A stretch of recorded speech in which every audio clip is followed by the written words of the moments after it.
What do you have, foodies? Today, I'm going to show you how to make caramelized onions, so let's get into it. Alright foodies, let's start by taking 4 large onions and cutting the top and bottom off and peeling them. We want to cut the onion lengthwise into 1/4 inch pieces.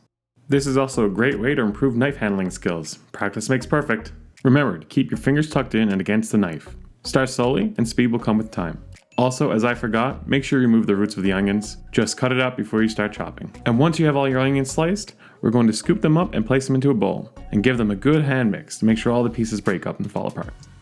See what happens when you don't take out the root? Let's just give this guy a toss and let's place the onions aside.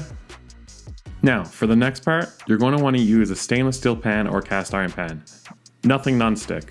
We want to develop a fond on the bottom of the pan, as this will help with the caramelization of the onion and give us that sweet, delicious fond. To our pan, we're going to add 2 to 3 tablespoons of olive oil and set it to medium-high heat. Go ahead and add in your onions. This is going to look like a lot, but trust me, these are going to cook down a lot. Let's add in a pinch of salt. This is going to help the onions release their moisture.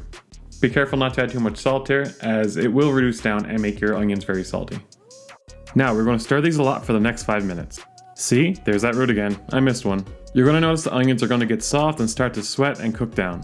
Once the onions begin to cook down, we're going to stir every 5 to 8 minutes, making sure the onions evenly cook.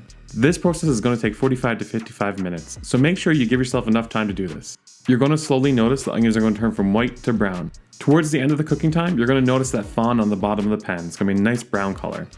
I like to deglaze this with a splash of water or wine to dissolve into the onion. There's a ton of flavor here, so don't miss out on this. Now, how caramelized you want to take your onions, that's up to you. You can bring these onions to a light golden brown or a rich dark brown. I personally like a golden brown onion, so that's where I'm going to stop. There you have it. Caramelized onions. Super easy to make, great to go on top of burgers, sandwiches, also good to go in hummus, which is my next video coming out. So make sure you subscribe below so you get notified when the video comes out. And until next time, foodie out.